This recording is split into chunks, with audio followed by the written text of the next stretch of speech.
Européenne, Ursula, avec nous. Elle a fait du très très bon travail. Pour eux, pas pour nous, mais elle a fait du très bon travail pour l'UE. Elle est très respectée par nous également. Nous avons hâte de nous entretenir, voir si nous pouvons faire quelque chose ensemble. Nous avons depuis plusieurs années une très bonne relation, mais je dois dire que la transaction entre nos deux continents est assez unilatérale, n'est pas juste pour les États-Unis. Et les deux côtés veulent de la justice, de l'équité, mais l'accord n'est pas encore équitable. Et donc nous sommes à présent ensemble avec sa très bonne équipe. Et j'espère que nous pourrons régler quelques problèmes. Et c'est en tout cas un très grand honneur. Nous avons alors à la Maison Blanche, il y a une très très belle salle qui a été construite. Ici, il y a une salle qui vient d'être ouverte, il vient d'être inaugurée. Elle rencontre beaucoup de succès. C'est exactement ce qu'ils voulaient. En tout cas, c'est un honneur de vous avoir dans cette nouvelle salle. Merci beaucoup. Merci beaucoup, Monsieur le Président. Merci beaucoup de m'avoir invité ici. Vous avez raison sur le fait qu'aujourd'hui, nous allons parler d'échanges commerciaux entre l'Union européenne et les États-Unis. Nous sommes les deux plus grandes économies dans le monde. Si vous regardez le volume d'échanges, c'est le plus gros volume d'échanges à l'échelle internationale. 1700 milliards de dollars entre nous deux. Et si vous regardez nos marchés, eh bien, c'est un immense marché, 800 millions avec les États-Unis et l'Union européenne combinée. J'ai hâte et je me réjouis d'échanger avec vous aujourd'hui. Nos équipes ont déjà commencé à faire le plus gros du travail, mais à présent, c'est à nous de reprendre la main. Vous êtes connu comme un dur négociateur, un faiseur de deals, faiseur d'accords. Oui, juste, c'est le plus important. Et surtout, si nous réussissons, je pense que ce sera le plus gros accord jamais conclu. Jamais conclu par qui que ce soit, vous avez raison, oui. Pour l'instant, c'est avec le Japon. Nous avons signé un accord avec le Japon. Ils étaient très proches d'un accord avec la Chine. Nous sommes proches d'avoir un accord avec la Chine également. Nous allons voir. Nous avons différents accords prêts. Et les gens vont payer des droits de douane. Évidemment, on ne souhaite nuire à personne. Donc on va essayer de baisser ces droits de douane autant que possible. Mais vous et moi savons que c'est le plus grand partenariat commercial au monde. Et donc il faut essayer d'avancer. Oui, je m'en réjouis. J'ai hâte. Merci beaucoup, moi aussi. Est-ce que vous avez des questions ?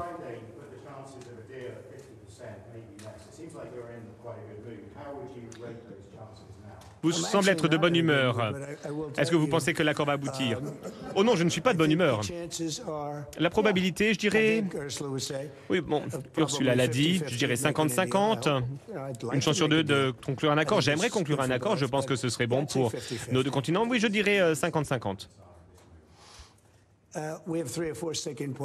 Il y a encore 3-4 points qui restent à discuter. Je ne souhaite pas encore parler pour le moment, mais je pense que le point le plus important, c'est l'équité. Pourquoi n'êtes-vous pas de bonne humeur? Est-ce que c'est à cause du golf? Non, le golf est très beau. Le golf, ce n'est jamais mauvais. Même si on joue mal, ça reste sympathique. Si vous avez une mauvaise journée sur un terrain de golf, ça reste quand même une bonne journée. C'est mieux que d'autres journées. Quoi qu'il en soit, j'ai hâte d'échanger. Nous avons eu quelques difficultés en matière de commerce avec l'Europe et j'aimerais que ces difficultés se terminent. Mais quoi qu'il en soit, si nous n'avons pas d'accord, nous avons les droits de douane et ils pourront faire ce qu'ils veulent faire. Mais nous allons voir. Nous en saurons plus dans une heure. Ça ne devrait pas durer trop longtemps. Vous savez, c'est compliqué, mais c'est pas si compliqué finalement quand on se penche sur la question.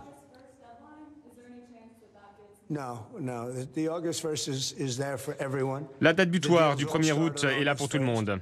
Les droits de douane seront imposés le 1er août. L'acier, l'aluminium, des droits de douane de 50%.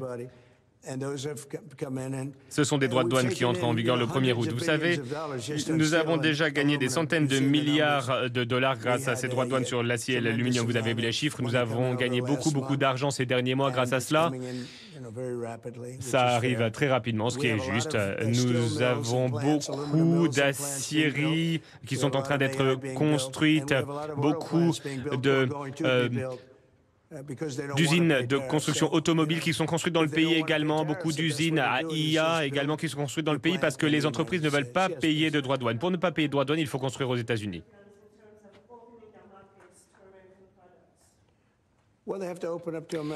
Ils doivent, les marchés doivent s'ouvrir aux produits américains. Nous sommes ouverts aux produits européens depuis toujours.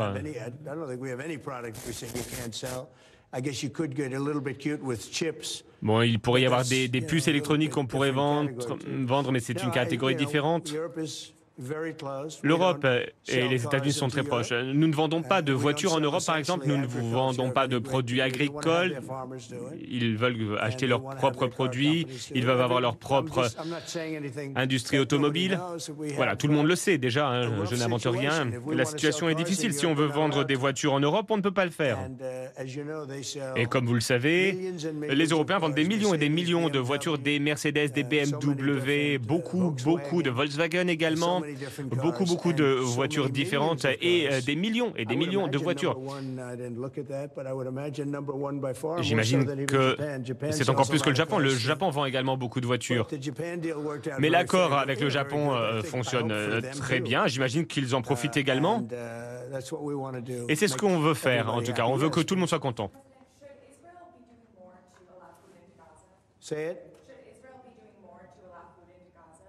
Est-ce qu'Israël devrait faire plus pour que l'aide arrive à Gaza? Vous savez, nous avons donné 60 millions de dollars il y a 2 semaines et personne n'en a parlé. 60 millions de dollars pour des denrées alimentaires. C'est terrible. On veut au moins recevoir des remerciements. Personne d'autre n'a donné quoi que ce soit. Nous avons donné 60 millions de dollars pour des denrées alimentaires pour Gaza. Et il n'y a eu aucune reconnaissance, personne n'en a parlé. Et donc c'est assez malheureux. On voit d'autres pays qui ne donnent rien. Les pays européens n'ont rien donné d'ailleurs. Il n'y a que les États-Unis qui ont donné. Et personne n'a dit « Oh, merci beaucoup, merci ». Ce serait sympathique d'avoir au moins un merci. Et vous savez, quand je prends ce genre de décision, les gens ne sont pas heureux. Ils disent « Oh, pourquoi est-ce que nous on donne et personne ne donne ?» autre que nous. Mais bon, il y avait des raisons humanitaires, mais ensuite je suis un petit peu sous le feu des critiques. Alors, ce qui va se passer, je ne sais pas. Ce que je sais, c'est que le Hamas... Bon, vous savez, on a permis de libérer beaucoup d'otages. La plupart des otages ont été libérés. À présent, il y a des otages morts. Et la mère veut les corps, et il y a encore une vingtaine de personnes qui sont encore vivantes. Il y a beaucoup de corps également.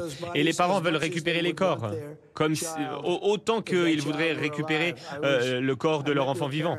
J'ai rencontré des parents, c'était très triste, qui me disaient « Monsieur, je vous en prie, faites rapatrier le corps de mon fils. Comment va-t-il? Ah bien, il est mort, mais ils ont sa dépouille. »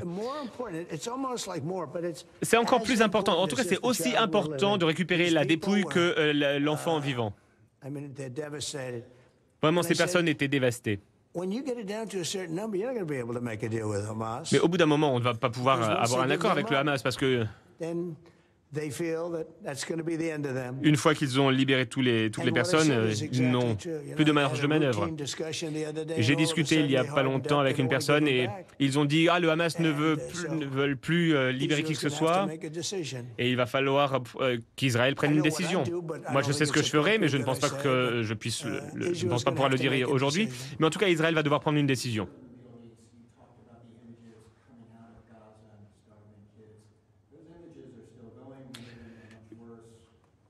Une question sur des images de Gaza, des images d'enfants qui sortent.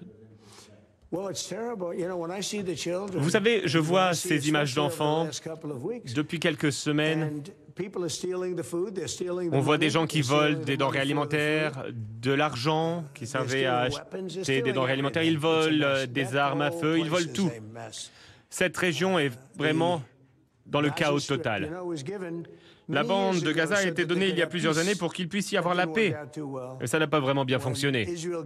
Israël a donné cette bande de Gaza. Le Premier ministre à l'époque, je le connais, Je sais qui c'était. C'était pas très intelligent de faire ça. En fait, ils ont donné la bande de Gaza pour qu'il y ait la paix, et en fait, ça a aggravé la situation. Mais nous allons voir ce qui va se passer. L'Iran se réveille également. Il y a beaucoup de pays qui se réveillent. Le Venezuela qui continue à envoyer des personnes aux États-Unis que l'on rejette. Il continue à envoyer des drogues. On ne peut pas laisser ce genre de choses continuer. Il y a d'autres pays qui chauffent un petit peu. Autre sujet, nous avons la frontière la plus sûre de l'histoire de notre pays et on reçoit beaucoup de respect aujourd'hui. Je le dis toujours. J'étais à l'OTAN il n'y a pas longtemps et tous les dirigeants ont dit « Vous avez le meilleur pays du monde, vous avez le meilleur pays du monde ». Oui, nous avons le meilleur pays du monde. Nous recevons des centaines de milliards de dollars. Nous avons la plus grosse valuation boursière, les meilleurs chiffres et nous avons des centaines de milliards de dollars qui arrivent dans notre pays. Et je pense que c'est vraiment formidable. Et il y a un an d'ailleurs, notre pays était mort. Nous avions un pays tout simplement mort à cause d'un président incompétent, et les démocrates incompétents. Tout ce que les démocrates savent faire, c'est parler, raconter des théories du complot, etc. S'ils passaient autant de temps à parler de la grandeur des États-Unis, eh bien, ce serait bien mieux, bien plus simple. Mais nous étions un pays mort et aujourd'hui, nous sommes le meilleur pays du monde. Est-ce que vous avez d'autres questions? Si vous réussissez à conclure un accord aujourd'hui, est-ce que ce sera une affaire réglée? Eh bien oui, si nous avons un accord avec l'Union européenne, ce sera la fin de l'histoire, oui. Il pourra durer pendant plusieurs années avant d'avoir renégocié. Oui, ce sera la fin de l'affaire. Et surtout, les gens ne se rendent pas compte du fait que c'est le plus gros accord. Nous avons de grands pays, de beaux pays. Je connais beaucoup de pays, vous aussi. Et c'est vraiment le plus grand accord. Nous sommes les plus grands, nous sommes numéro 1, ils sont numéro 2, et si nous nous unissons, eh bien, il y aura le plus grand accord commercial. Ça devrait arriver, ça devrait arriver. Une question sur les produits pharmaceutiques. Est-ce qu'ils seront abordés? Alors nous allons travailler dessus évidemment, mais en tout cas les produits pharmaceutiques ne feront pas partie de cet accord commercial. Nous souhaitons que les produits pharmaceutiques soient faits aux États-Unis. C'est facile à dire, mais il est important de dire que les produits pharmaceutiques sont très particuliers. Nous ne pouvons pas nous retrouver dans une situation où nous dépendons d'autres pays pour les produits pharmaceutiques. L'Europe va produire des médicaments pour nous également, etc. Mais nous aurons également nos propres sites de production.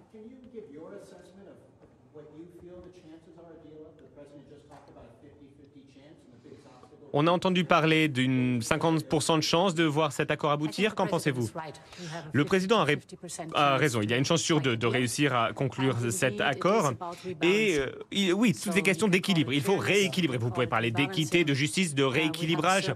Nous avons un excédent, les États-Unis ont un déficit et il faut rééquilibrer cet échange. Nous avons une très bonne relation commerciale. C'est un très grand volume commercial, un très grand volume d'échanges entre l'Union européenne et les États-Unis. Nous allons essayer d'avoir quelque chose de pérenne. Vous avez parlé de 15%. Est-ce que ça pourra être mieux? Non?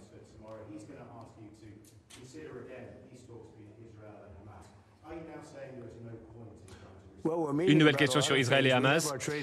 Alors, nous nous réunissons pour différentes choses. Nous avons un accord commercial qui est très bon. Il est bon pour nous, bon pour eux. Le Royaume-Uni est très heureux. Depuis 12 ans, ils essaient d'avoir un nouvel accord commercial. Nous en avons un à présent. Il est très bon pour nous deux. Il fonctionne très bien. Nous discutons.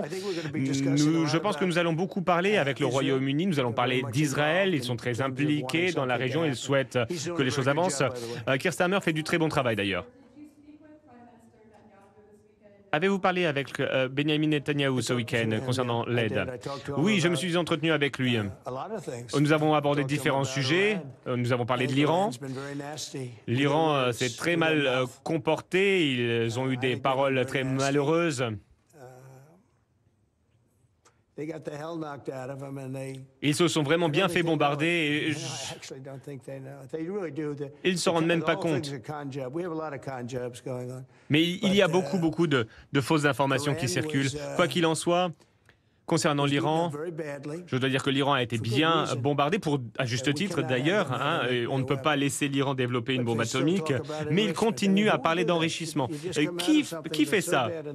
Vous sortez d'une situation catastrophique et là ils disent « Oh, on veut continuer à enrichir de l'uranium ». Mais qui dit ce genre de choses? À quel point faut-il être stupide pour dire ce genre de choses?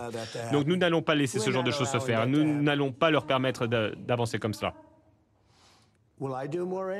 Est-ce que les États-Unis veulent donner plus d'aide? Oui, les États-Unis vont apporter plus d'aide à Gaza, mais nous aimerions voir d'autres pays participer également. Nous en avons parlé à l'Union européenne aujourd'hui d'ailleurs. Oui, vous savez, c'est un problème international. Ce n'est pas un problème américain, c'est un problème international. Nous donnons beaucoup d'argent, beaucoup de denrées alimentaires, beaucoup de choses. Si nous n'étions pas là, je pense que les gens seraient déjà morts de faim. On ne peut pas dire qu'elles sont bien nourries, mais en tout cas, il y a beaucoup de denrées alimentaires qui sont volées par le Hamas. Le Hamas vole les denrées alimentaires et beaucoup de choses. On achemine des choses et ensuite c'est volé et puis revendu par le Hamas. Vous avez dit que l'Union européenne était écrasée par une grande masse migratoire. Qu'avez-vous à dire? Nous avons travaillé énormément sur l'immigration régulière, légale. Depuis le tout début, nous disons que l'immigration est un défi européen qui nécessite une solution européenne. En tant qu'Européens, nous allons répondre à nos obligations internationales comme nous l'avons fait par le passé. Nous allons le faire à l'avenir également. En tant qu'Européens, c'est à nous de décider qui vient dans l'Union européenne et à quelles conditions. Ce ne sont pas les passeurs qui décident. On m'a posé cette question lorsque je suis descendu de l'avion. L'immigration en Europe. Bon, l'Europe a beaucoup de problèmes d'immigration. Nous en avons également, mais nous avons bien bloqué nos frontières. Plus personne ne rentre. Et nous avons des centaines de milliers de personnes qui sont expulsées. Les mauvaises personnes en priorité. Nous faisons du très bon travail dans ce sens. Et le mois dernier, il n'y a eu aucun migrant qui est arrivé aux États-Unis. Zéro. L'Europe a un problème assez similaire à celui des États-Unis. Je pense qu'ils vont finir avec la même solution que nous. Et ce que je dis à l'Europe, c'est que nous n'allons pas vous autoriser à construire des éoliennes aux États-Unis. Cela entache nos jolies vallées, nos jolies plaines, nos jolis paysages. Cela détruit les paysages américains.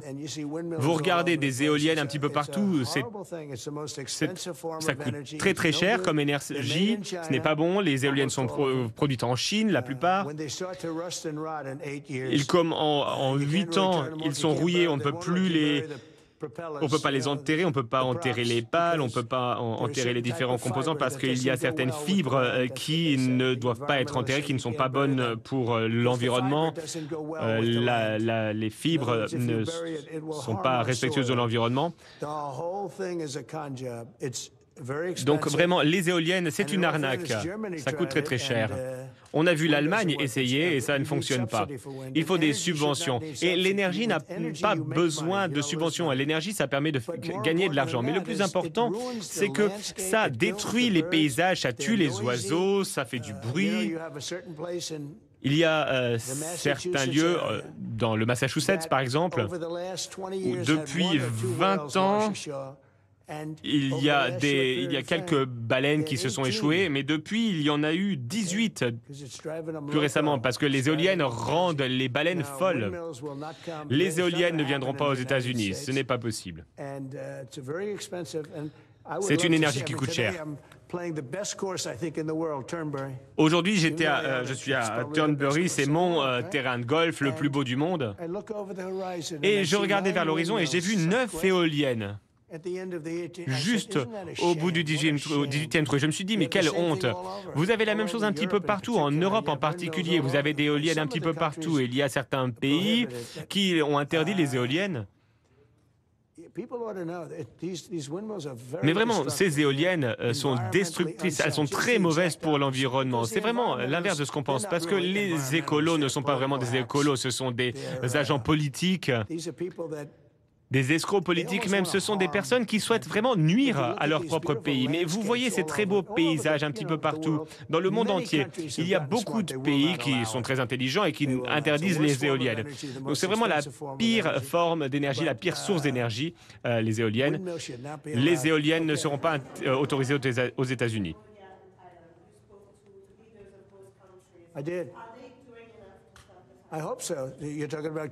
Vous parlez du Cambodge et de la Thaïlande?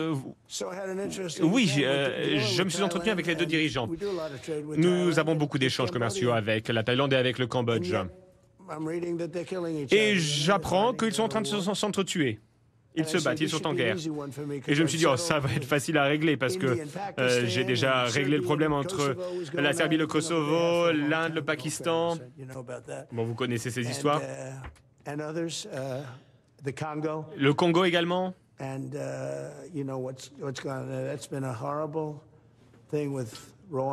y a une terrible situation avec le Rwanda. 31 ans, 7, 8 millions de personnes mortes à coups de machettes, des machettes un petit peu partout. C'est terrible. On a réglé ce problème. Et j'ai dit, bon, on a un accord, on vient de finaliser un nouvel accord commercial. J'ai demandé à mes équipes, je leur ai dit comment on s'en sort avec le Cambodge, comment ça se passe avec le Cambodge et comment ça se passe avec la Thaïlande. Et mes équipes m'ont dit, bon, ils vont discuter. Je me dis, bon, bah, on les appelle. J'ai appelé le Premier ministre, Zevich, et j'ai dit, il n'y aura pas d'accord commercial à moins que vous ne régliez votre guerre. Il y a beaucoup de personnes qui sont mortes, qui ont été tuées en une période très courte à la frontière. Ils se battent avec acharnement. Et je me suis entretenu donc avec les deux premiers ministres. Et je pense qu'une fois que j'avais raccroché le téléphone, ils voulaient trouver un accord. Ils se réunissent aujourd'hui ou demain, je crois. Nous allons travailler avec eux. Marco Rubio travaille avec eux, avec ses équipes. Je pense que ça va être réglé. Ce serait bien. Sinon, cette guerre aurait pu avoir de mauvaises conséquences. Et l'Inde et le Pakistan, je dois vous dire qu'ils étaient prêts à s'entretuer. Donc, si je peux régler ce problème, je le fais. Et si je peux utiliser le commerce, eh bien, je le fais. Je me suis entretenu avec ces deux bonnes personnes. Deux personnes qui souhaitent réellement conclure un accord. Donc, on va voir ce qui va se passer. Voilà, une dernière question, une ou deux.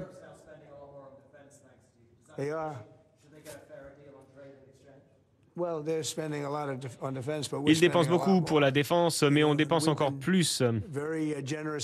Nous avons été très généreux envers l'OTAN pendant de très nombreuses années, mais en tout cas, on a eu une très bonne réunion avec l'OTAN. Une réunion où ils ont proposé 5% au lieu de 2% et ils vont payer plutôt que de ne pas payer parce qu'il y a beaucoup de pays qui n'ont pas payé 2%. Les 2% c'était trop bas de toute manière et donc nous allons envoyer de l'équipement militaire, entre autres, à l'OTAN et ils feront ce qu'ils veulent, mais en tout cas je pense que dans l'ensemble, ils travaillent pour l'Ukraine, avec l'Ukraine. Nous avons en tout cas eu une très bonne réunion, c'était je crois il y a 4 semaines déjà, une des meilleures réunion avec l'OTAN, l'état d'esprit, l'union était très très belle. Et j'étais là, j'ai écouté près de 30 discours, c'était beaucoup. Et j'étais en retard, je devais partir, mais je ne voulais pas partir avant les derniers 10 discours, parce que sinon ils rentrent chez eux et ils disent à leur femme « Oh, Trump est parti !» Mais bon, ils étaient très gentils avec les États-Unis, ils n'ont pas arrêté de parler des États-Unis et de moi, mais ils ont aussi beaucoup parlé des États-Unis, ils ont dit « C'est un honneur d'avoir les États-Unis parmi nous, etc. » Mais en tout cas, oui, je suis resté. C'était difficile parce que j'étais vraiment très, très en retard pour un autre engagement, un engagement important. Et nous avons eu une très bonne réunion avec l'OTAN. J'imagine que vous en avez entendu parler. Oui. Il y avait de très bonnes personnes, des personnes voilà, qui vous travaillez à différents égards. Mais ce que je peux vous dire, c'est qu'il y a eu une bonne union et la relation est très très bonne. C'était une question intéressante en tout cas parce que j'imagine que vous en avez déjà parlé. Vraiment, nous étions soudés. Et on est passé de 2% à 5% du PIB pour la défense et personne ne pensait que ça allait être possible. Ils voulaient déjà pas de 2% et tout à coup, ils étaient prêts à payer 5%. Et 5%, c'est le bon chiffre. En tout cas, c'était un honneur. J'ai appris à mieux connaître les dirigeants de ces différents pays. Voilà, merci beaucoup. Nous vous tiendrons informés des conclusions.